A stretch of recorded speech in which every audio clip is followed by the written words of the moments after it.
El Colegio de Abogados de la Ciudad de Nueva York se sumó a economistas, también a pues analistas que le recomiendan a los tenedores de deuda mexicana qué hacer en relación con las inversiones, y se ha sumado este Colegio también de Abogados de la Ciudad de Nueva York en su preocupación porque la reforma puede dar al traste con la independencia judicial. Así lo dijo en un comunicado extenso de 11 páginas en el que asegura que López Obrador está motivado más por su descontento por fallos que no le han favorecido y por ello promueve esta reforma. Más temprano conversé con Jaime Chávez Alor, director ejecutivo adjunto del Vance Center for International Justice de esa institución.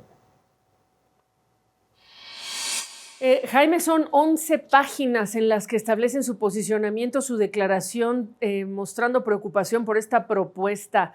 ¿Qué dicen en ella? ¿Cuál es exactamente el corazón de este planteamiento extenso que hacen ustedes? Muchas gracias. El Colegio de Abogados de la Ciudad de Nueva York hace un recuento muy claro de dónde está saliendo esta reforma, esta propuesta de reforma. Desde que el presidente López Obrador inició su sexenio, ha habido una serie de ataques a la Judicatura Federal, sobre todo por no resolver básicamente lo que el presidente quiere. Entonces, hay que entender esta reforma en ese contexto. Y hay dos temas principales que se plasman en el comunicado y que retoman algo de lo que ya se ha dicho antes, particularmente la relatora especial de Naciones Unidas para la Independencia de Jueces y Abogados. Y es que dos puntos muy preocupantes en esta reforma. Uno, el tema de la elección popular de ministros, magistrados y jueces, que el problema no es que haya elecciones, hay países, incluido Estados Unidos y el propio estado de Nueva York, tiene elecciones. El problema es cómo se llevan a cabo estas elecciones y cuál es el proceso para seleccionar a estas personas que, según los estándares internacionales, deben ser idóneas, no solo en sus credenciales académicas de experiencia de profesionalidad, sino también íntegras. Y hay otro punto que tiene que ver con el Tribunal de Disciplina Judicial, que básicamente es una espada de Damocles encima de cualquier persona juzgadora para ver cómo resuelve y que esa resolución esté, pues básicamente alineada a los intereses de lo que se le está pidiendo. Este comunicado del Colegio de Abogados de la Ciudad de Nueva York termina haciendo un llamado muy claro al gobierno mexicano, al presidente López Obrador, a la presidenta electa y al Congreso, para que reflexione y evalúe muy bien el contenido de esta reforma que puede tener consecuencias claras para la democracia, para el Estado de Derecho. Y es que cuando estamos hablando de independencia judicial, no estamos hablando de un concepto abstracto que es relevante para la Corte, pero para nadie más. Al contrario, cuando estamos hablando de independencia judicial, estamos hablando de una cuestión básica para cada una de las personas, para toda la ciudadanía. ¿Y tienes algún ejemplo? Porque a veces es difícil que lo aterrice la ciudadanía, a menos que le toque la fortuna o el infortunio de tener que acudir a los tribunales, a la justicia. Claro, y es que lo que tiene que ver con la Suprema Corte lo vimos muy lejos, pero pensemos en todas esas personas que las despiden de su trabajo, que pensamos que es un despido injustificado. Lo que queremos, lo que necesitamos es ir a un juez que va a resolver de manera imparcial, con base en lo que dice la ley, con base en el caso.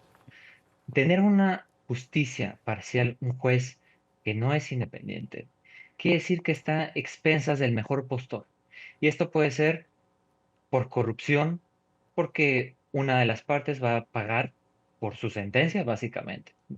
También estamos a expensas de los ataques del crimen organizado, pero también y sobre todo, ¿qué es el riesgo de esta reforma? De los intereses políticos, ¿no? Y a lo mejor no hay intereses políticos particulares en un despido injustificado, en que si una persona debe la pensión alimenticia, en que si tengo una situación familiar en la que llego con un juez. Pero, por supuesto, que un juez que está puesto ahí con base en intereses políticos no va a resolver de manera independiente. Y es que es evidente que una justicia electorera solo le responderá a intereses políticos. Y lo Mm. que México necesita ahorita es una justicia profesional y autónoma. que le responda a la ciudadanía y solo a la ciudadanía. Bueno, y sobre todo, a ver, entendemos que ustedes conocen de los problemas, las enormes deficiencias, la deuda pendiente del sistema de justicia para con los ciudadanos, es histórico. Pero lo que ustedes también hablan o mencionan en su comunicado es que esta no es la manera de resolver ese problema, que se está tratando de resolver algo que en este momento no urge tanto como otros factores, otras situaciones dentro del propio sistema. Por supuesto, y es que esta reforma es aceptada en el diagnóstico. Creo que todos estamos de acuerdo con que necesitamos una reforma profunda al sistema de justicia en México, pero se equivocan en cómo lograrlo. El punto es ver cómo acercamos la justicia a la gente y no es con votos, es con resultados, es con fortalecer, es con profesionalizar. Y fíjate que México, todos sabemos y hemos visto los casos, hemos visto los documentales. El rol de las fiscalías. Todos sabemos de casos de culpables fabricados, básicamente, ¿no? Y esto no pasa en México, pasa en muchos países también.